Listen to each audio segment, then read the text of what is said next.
សួស្តីគុណគុណដែលសិក្សាប្រវត្តិសាស្ត្រខ្មែរថ្ងៃនេះគឺជាវគ្គដំបូងដែលលោកគ្រូជួបជាមួយកូនកូនក្នុងការបង្ហាញប្រាប់អំពីទស្សនៈប្រវត្តិសាស្ត្រនៃប្រទេសកម្ពុជាយើងនៅក្នុងដំណាក់កាល2លោកគ្រូប្រើដំណាក់កាល2គឺដំណាក់កាលបរិវត្តសាស្ត្រនិងដំណាក់កាលនៃការកកើតរដ្ឋចឹងដំណាក់កាល2នេះក៏ណាលោកគ្រូនឹងធ្វើការបង្ហាញជូនឲ្យកូនយកចិត្តទុកដាក់ស្ដាប់ជាមួយនឹង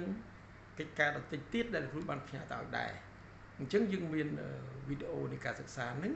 ច្រើននៅក្នុងពេលមួយៗអញ្ចឹងសូមកូនខំប្រឹងមែនទែនមុននឹងឈានទៅដល់ការ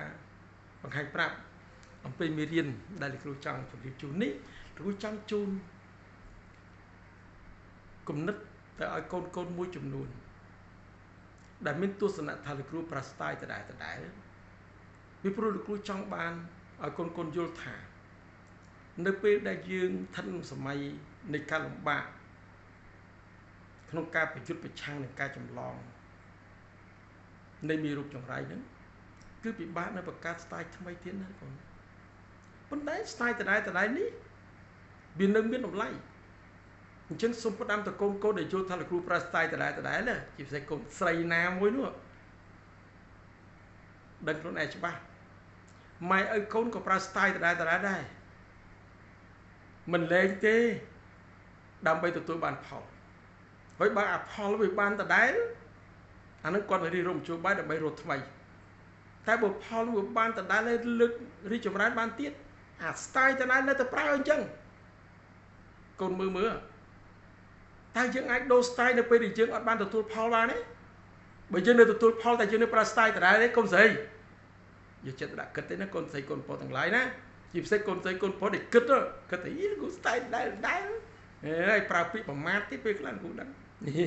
ហើយឈ្មោះលោកគ្រូចំទេស្ដាយខ្ញុំដឹងហើយសម្បូរមន្តរាយូអាយុទៅ20ផ្លាយសោះប៉ុន្តែប្រើពាក្យនឹងដាក់លោកគ្រូដែរអត់អីទេកូនតែគ្រូគាត់ចង់ប្រាប់កូនថា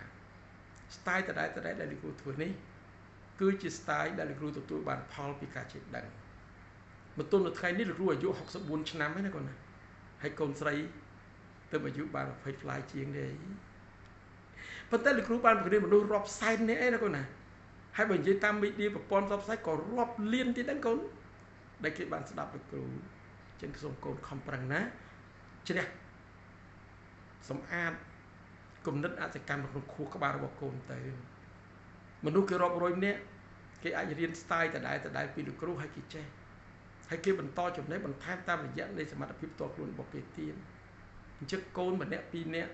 ដែលកូនគិតស្ទាយដដែលលោកគ្រូសុំវបន្តសិក្សាស្ទាយដដែលសិនណា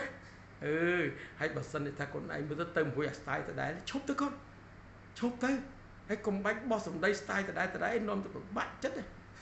រៀនទៅវាអត់ចម្រើនដោយសារទស្សនៈកូនឯងគិតថាវាអត់សុបាយចិត្តណាអញ្ចឹងបើកូនមិនសុបាយចិត្តកូនគិតតាមឆន្ទៈខ្លួនឯងព្រោះកូនមានសេរីភាព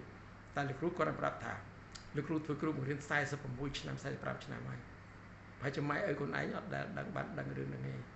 តែលោកគ្រូបានដឹងលោកគ្រូបានឆ្លងកាត់ណាកូនណាអញ្ចឹងសូមយកចិត្តទុកដាក់ទៅពិចារណាកន្លែងនេះចំពោះកូនប្រុសកូនស្រីណាដែលយល់ថាស្ទាយដដែលស្ទាយដដែលតែលោកគ្រូសុំវបើកូនឯងដាក់ចិត្តដាក់កាយតែរៀនបន្តរៀនតទៀតទៅកុំគិតអីណាខំប្រឹងរៀនតទៀតទៅលោកគ្រូអត់គុំគួននេះទេកូនឯងថាអីថាទៅប៉ុន្តែត្រូវចាំបានថាលោកគ្រូអាយុ64ទៅ5ហើយ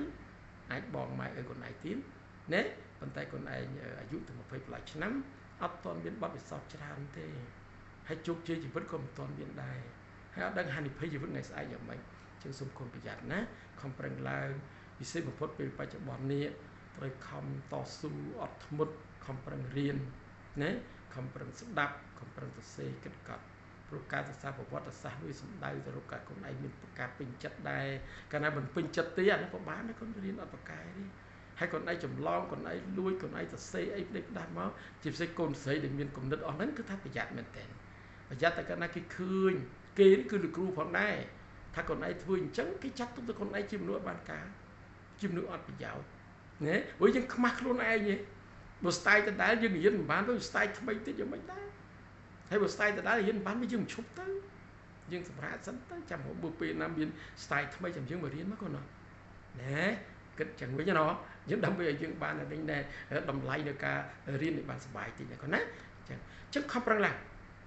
ណាយើងត្រូវតស៊ូព្យាយាមជាមួយរាជរដ្ឋាភិបាលយើងក្នុងការការពារខ្លួនក្នុងការប្រុងប្រយ័ត្នណានៅវិបត្តិទាំងអស់ហ្នឹងអូខេឥឡូវយើងចូលទៅដល់កិច្ចការប្រវត្តិសាស្ត្ររបស់យើងណាកូនណាពីនេះពីនោះគឺប៉ុណ្ណឹងចិនចោះសូមផ្ដាប់ផ្ញើកូនប្រុសកូនស្រីទាំងឡាយណាដែលគិតថាស្ទាយដដែលហើយប្រមាថលោកគ្រូថាស្ទាយដដែលហ្នឹងគេថាយកចិត្តទៅដាក់គិតឡើងវិញទៅកុំភ្លេចឪម៉ែកំដៃក៏ប្អូនលោកគ្រូដែរតាមមើលទៅហើយយើងក៏អាយុទៅ20ប្លាយឆ្នាំដែរអញ្ចឹងខំពង្រៀនអាស្ទាយដដែលពីលោកគ្រូទៅស្ដាយគ្រូស្ទាយគ្រូទៅទៀតដែរទៅគុំជួននេះក៏បានច្រើនដែរមិនអញ្ចឹងណាកុំអត់មានគំនិតអកតេ